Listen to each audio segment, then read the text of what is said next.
And the reason I know, because of the gun shows. You know, they come in here and they buy a shitload of ammo and guns and all that. Who does? The Mexican military. Okay. They're buying their own armaments from gun shows? Okay. The reason why a lot of people, the Mexican government, for the first time ever, have admitted that they have a paramilitary unit that's outside their counterintelligence. Yes. Yeah. So it's their CIA. So their CIA. They have to respond to nobody, and I'm talking about the whole operation. So then they have a black budget too. Oh my God! Their black budget is like, for example, in Monterrey, Mexico, they're called oficinas, offices. Every organized crime group has their own offices, and they consist. Where? In Monterrey, California. No, Monterrey, Mexico. Okay, and what it is all shipments of drugs that come in, they're barcoded now. So they hit the barcode and they tell you where it's from and who it's going for. And who does it tell? Like when you say it tells, who's the person with the barcode gun looking after all that? In every station, every place that they are, they shoot the package with the barcode, and it tells you where it's going. And if you're trying to smuggle something that you have not paid your taxes on, they'll take you out.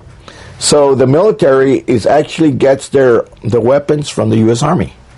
I'm talking about automatic weapons, M16s, all kinds of high-power rifles. But the paramilitary can afford to buy a lot of the semi-automatic weapons that they convert into automatic weapons. Yeah. But the problem is sometimes with those AR-15s that they buy, they're not equipped to fire full automatic. They'll fire maybe 500 rounds and that's it. The barrel is gone. The barrel's gone. Yeah. So they constantly buy and buy and buy. And there's one gun right now that everybody in Mexico wants. You can buy it at the gun store in Texas for $1,000. What's the gun? You can sell it for $5,000 without a problem. In Mexico? In Mexico. It's called the FN. It's a Belgian-made round, 5.7 by 28. And it's a bullet bigger than a 22, but smaller than a 223. You can shoot a $50 from 100 yards without a scope. That's how fast that bullet is, and goes right through bulletproof vest.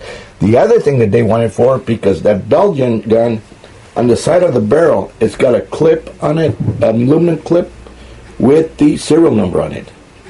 So all you do is clip that little thing, and that gun is untraceable. Or you can drill right through the aluminum, and you can't see it. So that's why everybody wants that gun, and that's the biggest weapon that they want in Mexico right now, because it's untraceable. So if that happens, then you're good. You pay $1,000, you can sell it for $5,000, and they're buying it by the caseloads. And the way that so where do they buy those things? At the gun shops. Or at the gun shops. Okay. Yes. And this is the deal. So Americans don't need to ask for ID, like, why are you buying 50 semi-automatic weapons? That's why. What's wrong with your country? If you buy a used gun, you don't need any paper trail. But if you're going to go buy a new gun, I'll say for example, I want one of those guns. So I go to the gun shop and say, you know what, I want to buy the gun. Let me show your driver's license. Here it is. They call ATF. Yes, okay, he's clear. Buy it, sell it to him. In 5 minutes, it's over and done with. Yeah. I take that gun and I'll go and I'll sell it to somebody else who doesn't have a good record. No. Who is? His job is to collect as many guns as he wants, and then he's the one that takes them out of the country. Okay, for $5,000 to $10,000 a gun.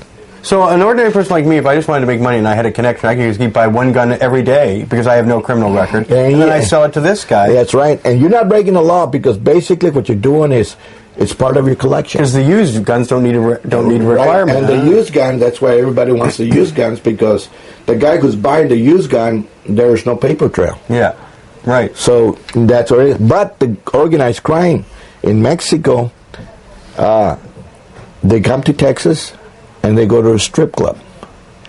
And they get every single girl to buy an FN gun. They give them $100. They take the gun and they just make $10,000 on each gun. So the money profit is huge. It's bigger than drugs, believe it or not. It is huge, and just to remind people, 3,500 people have been murdered this year in Mexico. Oh, that's in the war between the cartels and each other, and the federales, and just the people in the middle. Exactly, and that's that's why it's so big and huge. But it's the Mexican government, the military that Calderon, he ratcheted up this war, and now it's gotten much worse. The killings have really accelerated since he's become the president. Well, because it's on civil rights violations that the military is doing, and the military, what they're doing now, is they're going to the big haciendas, and they go out. These are houses. They go to the haciendas are big mansions in Mexico, with big ranches and farms and whatever. Yeah. And they'll go say, you know what, I'm going to offer you $3 million for your ranch. Says, are you crazy, man? I paid, and I've been here for years and years. Says, look, you take the $3,000 or $3 million, or we kill you. Simple as that. Yeah. And these are already probably influential people. Influential people, all military. And the cartels are putting the gun to their head. Yes, and so they're doing the dirty work for the military, and then they turn around and they sell the property to their friends. Okay. And they bring the money into the U.S. banks. And the cartels are now owning banks in Spain, in different parts of the U.S. You know, they said I'm one of the top 50 most wanted drug lords in the world. Eh? Oh, my God. Am I in trouble?